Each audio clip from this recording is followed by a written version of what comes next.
Do you want to do the intro? Yeah, I could do the intro. Sweet, do it. Great. Welcome to the Furlo Capital Real Estate Podcast, where we dive into the intricacies of passive real estate investing. Our mission is to Equip. Yes, it's to equip people to invest in properties and people so Yes, that together wisely. we can improve. Yeah, wise wisdom is good. Yes. So together we can improve housing. Yeah, there you go. That was pretty good. And make some money, build some wealth. And I'm Jessie, and this is my husband James. Oh my gosh, I didn't actually think of the intro. That's okay. You were Or my coaching me. response. Yeah, that's right. You were coaching me, That's so right. that was good. Yeah, what I really was thinking about was a previous podcast. Oh, So a little insidery information here on what I do. So when I produce the podcast, so we record it and then I go off and I do the editing and I do all the other stuff around it. Part of my workflow is to take the transcript that is created from this, throw that into ChatGPT, and simply ask it, what questions might a listener have after listening to this podcast? that's so interesting. Right? Yeah. Okay. And then I actually ask it like 4 different questions to try to I'm trying to generate ideas for our conversations. Right. It's like another one would be like, well, what unexpected connections or questions might somebody have? Uh-huh. And then another one's like, what's a controversial thing that someone might say based off of this? And then what are some myths that people might have based off of this? And so, yeah. Dude, I like to generate ideas. Just generates lists for you of all those So different things. we did a podcast that was all about tenant screening. Okay, yeah. And so I was doing that one. I remember. Asked that question. And one of the things that it said was, what advice do you have for investors who are undecided between passive and active real estate investing? Mm-hmm. Because we kind of made a big deal, right? Like, dude, if you're deciding to go active, like... Yeah, there's a process there's that you tenant should follow. screening you And gotta learn how to do. Yeah. And so turns out that's not the only thing. I just thought it was the right question. So I wanted to dive into that today. So we're going to start super simple here. What is the difference between active and passive investing? Do you know? You're kind of a passive investor these days. These days I'm passive, because I would define it as an active investor has their hands like in the mix of things. So they're making decisions, they're either doing projects, they're interviewing tenants, they're doing things. Yeah. Passive investor maybe knows about the property, but really is more just providing funds to be able to do deals. Yeah, that's fair. Yeah, that sounds good. They're not managing the property. Yeah, and it's not binary. There's definitely a sliding scale. Like you could have someone who, I bought the place, but then I hired a property manager. Yeah. And it's like 80% passive. Yeah. Potentially. Makes sense. Kind of depends. There's different versions of it. Yeah. At the end of the day, I say the big difference is about control. Right? Yeah. And so I did the research and I made this really big table here that I kind of want to go through. Of course you did. And so, but it says like an active investor has full control over investment decisions, property management, and operations. Okay. Right? Whereas a passive investor has, limited control, and they're reliant on a syndicator or whoever the borrower is for the management. Yeah. Right. And I would say that's the thing about passive is it's usually you are providing, like you said, providing money in either the form of equity or as debt. Yep. And so those are kind of the main things. And so, you're dependent on whoever that person is. Yeah. There's some other things as well that are differences. Who do you think has a bigger time commitment? We're going to start with easy ones. The active investor, for sure. Passive. Yeah. And it kind of... It can go up and down, right? As you know from us, even as active people, there's times when it's like, everything's kind of running and coming along. Yeah. And there's other times where it's usually around tenant turnovers or around the acquisition side where it's like, oh, okay, there's a lot that needs to happen here, which is totally fine. Okay, there's a huge, so if you're deciding between the two, right? You're like, are you a kind of person who likes control or is okay with giving up some control? Or at least saying, I'm going to rely on an expert. Right. Yeah, I would want to answer some questions. I wouldn't just give it to anybody. If I was a passive investor, 100%. I would want some control over you have control over who you invest with. Right. Yes, Yeah. totally. Yes. Can I trust them and are they going to do a good job? But I do have to kind of evaluate what does that mean to do a good job or not? So, and then the time commitment piece, it's about like, well, how much time do I actually have to, well, commit to this thing? If you've got a full-time job, a full-time marriage, and you got kids, and you're doing soccer practice, and I think I just saw a splinter in my finger, and you're doing other stuff. Getting splinters out of your fingers. Like, you may not have a lot of time to be the active person. Potentially. Yeah. Or you may just not want to. Like, being active can be very physical. It's super fun is what it can be. It can be fun, but my point was like, it can be physical. You know, if you're walking to properties or being the person who's scrubbing things or caulking things or, you know, it's like, well, you might like that and you might be able to do that time-wise and physically wise, but you may not. And so passively, you may want to do it for a different reason. Okay. Yeah, that makes sense. May not want to crawl around on your hands and knees redoing flooring. You don't know who wouldn't want to do that. Some people love it. But... All right, let's talk about the big one in the room. Okay. Which one requires more expertise? Active or passive investing? Depends on who you're talking about, I think. Because it's like... Investor. What do you mean? Well... Tell me more. Okay. Like if I would say active. Oh, yeah, 100%. Yeah. Because if I'm doing all the things and using my money, I have to know how to do all the things. Right. But if I'm not doing all the things and I'm just giving my money, I should know at least kind of what you're doing. Yeah. I mean, I would hope that people would want to know that. But you don't have to, I guess. Well, you just got to trust that the other person knows what they're doing. So let's talk about some of those things that you got to be an expertise in. And so if you're thinking about this and you're undecided, you have to go, are these things that I'm willing to learn? Oh, yeah. Okay. Right? Like either I'm willing to give somebody else my money and trust that they will have done all of these things, or I got to do it myself. Yep. Okay. So I've got a fancy list here. So the first one, we'll keep it easy, is market analysis. You just got to understand your local market. And you got to understand some economic indicators, right? Whether, like, are things going up? Are they going down? What are interest rates doing? All this stuff. Super fun. Then there's the property acquisition side, right? Actually getting it. So that is like deal sourcing. You got to know how to find and evaluate potential deals.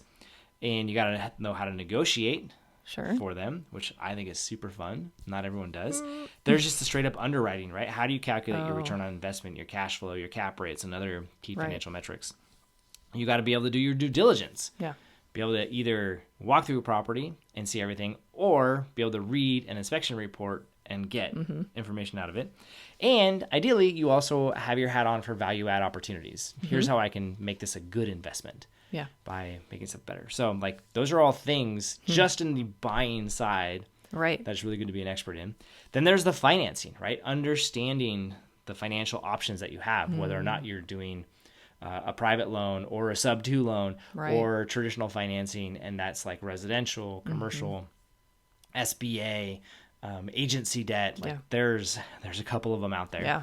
Or creative financing for some of the things that you do, taking seller notes or I don't know. Yeah, right. Yeah, exactly. A variety of different things. There's having an understanding of, and this is kind of what we've talked about in the past, like how much leverage and risk am I willing to take with my loans? How much is being over levered versus not, which kind of, there's not just a straight answer for it. It kind of depends on the project and what you're doing. Yeah. And then there's like just a straight up property or asset management, right? Tenant relations.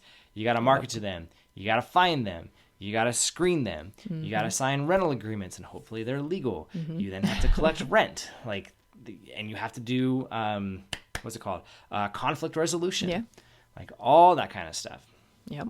And that's huge. Then there's the maintenance and repairs that you either need to be an expert in doing it yourself, which is not that hard thanks to YouTube, or get expert at hiring people who are good at it. I was talking with a property manager today, and she was like, hey, do you know any good handyman? Like the one I've been talking about, like the one she was using was retiring or moving on or something like that. And she was like, I'm in the market. And that's like, you got to know how to do that kind of stuff, which by the way, I had an answer. So here, try these ones.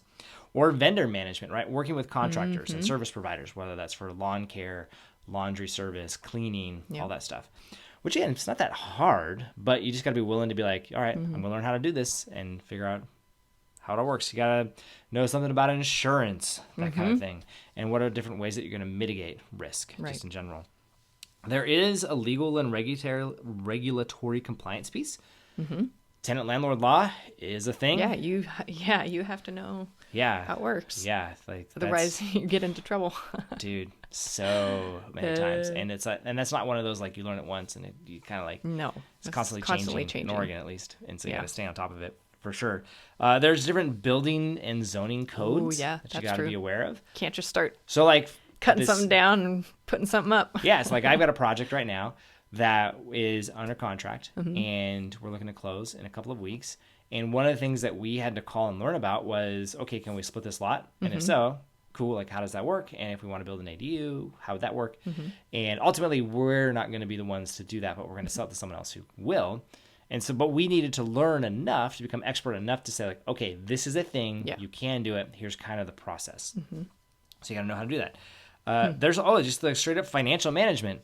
Budgeting, forecasting, doing accounting, bookkeeping, submitting stuff to your CPA for taxes at the end of the year. That you gotta have to be an expert in all of that. And then finally, there's some technology that you're gonna have to learn how to use, whether that is accounting software, property management software, whatever, market analysis tools, that kind of stuff. And it's finding them and using them. So there is a lot just in the expertise side of things, which for me, super fun.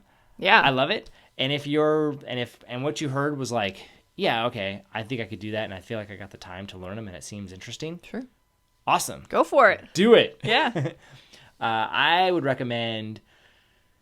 I mean, you could read books. That's how I did it. You can watch YouTube videos. I did some of that too. Yeah. I feel like getting a coach or a mentor is probably the easiest way to do it. I actually do some coaching with people, and it is to kind of help them just jump forward because there's just a lot of knowledge that you have. And I was on the phone with a guy yesterday actually, and we were talking about, he wants to do a rent increase. He was just like, what are the rules for this? And so he has a property. Yes. Yeah. Okay. He has one tenant and he's never done a rent increase. And yeah. He's like, I think it's time. He has to increase his expertise. Like, oh man. Yeah. Right. And so that was like, we were going over, okay, here's the letter. Here's what you need to say in it. Here's kind of how this works. Here's how you need to post it or deliver it to him.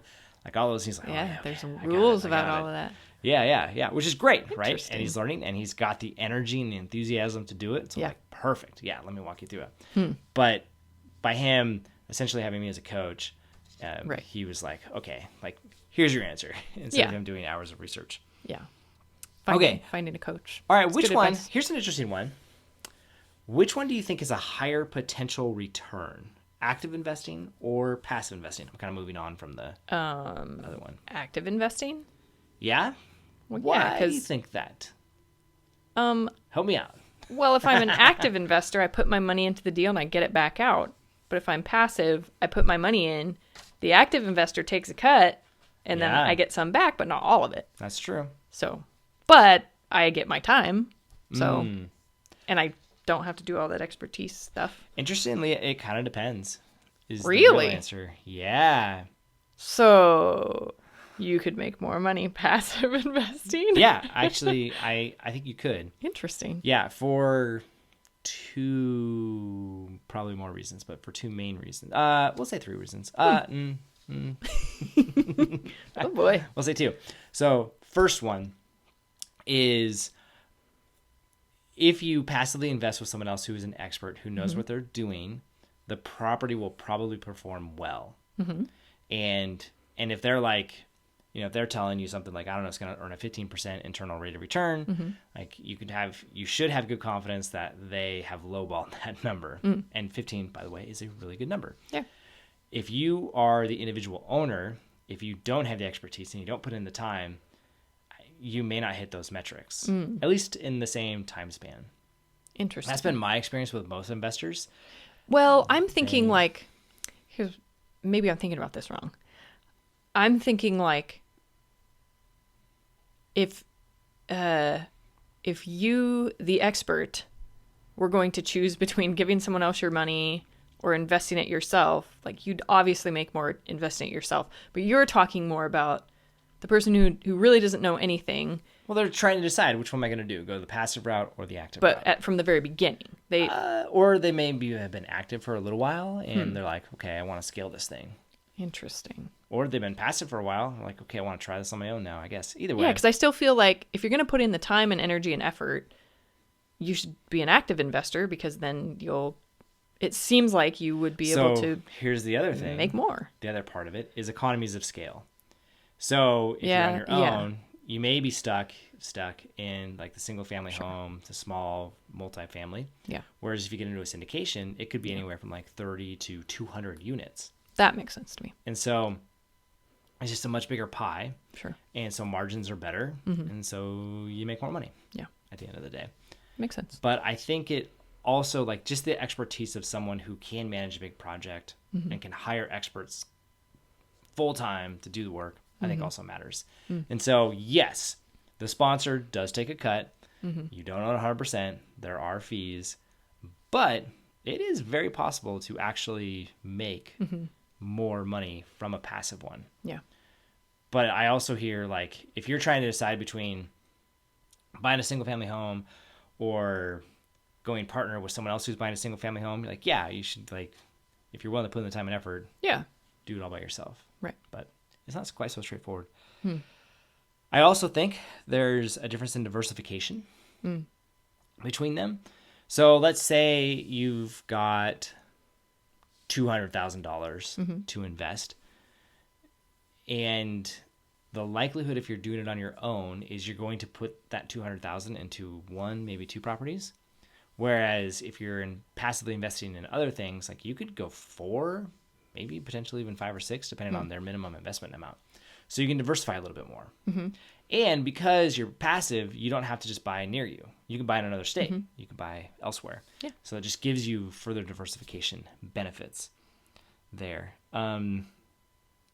Which I think is related to another one that's like just scalability, right? If you're going on your own, it's hard to scale because you are limited by your own time and capital, and to some extent your own expertise. Whereas if you're investing as passively, like you just keep looking. As long as you still have capital, you can keep looking for people. I guess, yeah. You're a whole lot less limited for it.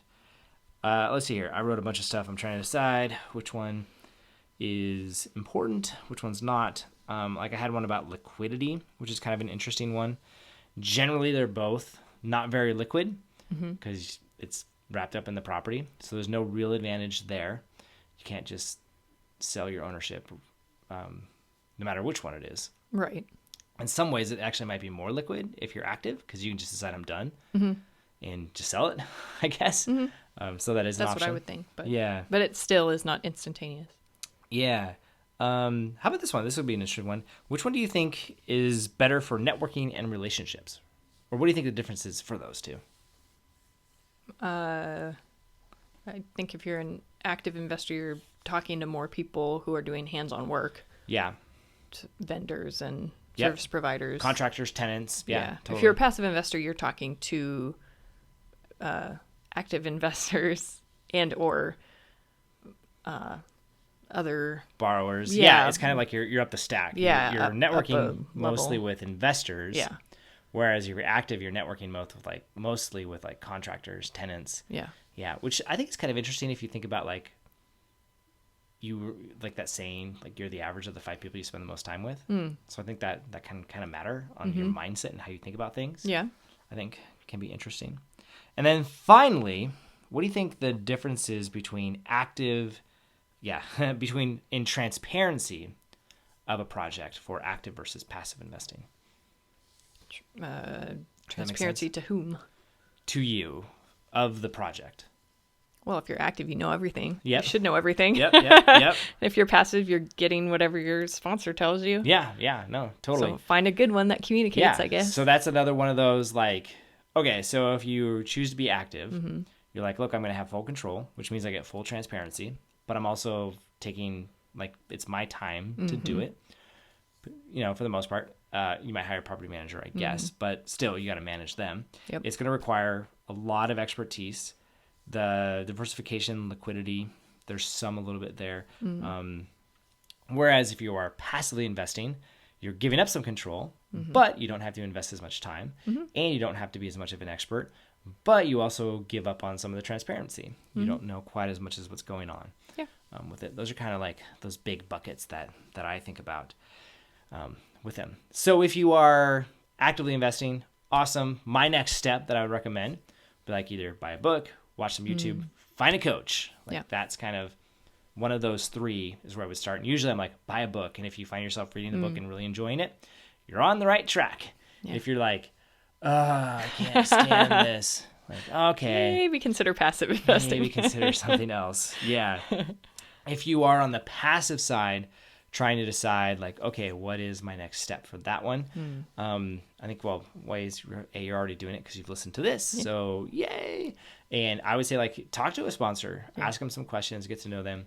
And I've got this entire PDF download that asks 196 questions that kind of covers 8 different areas for a syndication. And like, for me, I'm like, yeah, that's where I'd start. I'd kind of review those and then talk with people and just learn about their projects and what they're doing. And just start looking for a good sponsor. Yeah. That would be which I'd like to think that I'm a good one. But yeah, that's the advice that I would give. I would start to ask questions, right? Just to review one last time. I'd be like, okay, what kind of control do you like? I like to be in control of things, but for other things, for real estate I do, but there's other things where I'm like, no, I'm good. How much time do I have to invest in this? How much am I willing to learn about the process? And those are kind of like the time and expertise are probably like the 2 big ones. And so depending on what I have, that's kind of the direction that I would push people in. Nice. Yeah. So there you go. So if you enjoyed this podcast and learned a ton from it, or even just a little bit, we would appreciate a review wherever it is that you listen to podcasts. And if you'd like to learn more about investing with us, you can check us out online at furlo.com. And we'd love to have a conversation and learn more about your specific needs and what you're trying to get out of investing. So with that, thanks for listening and have a great day.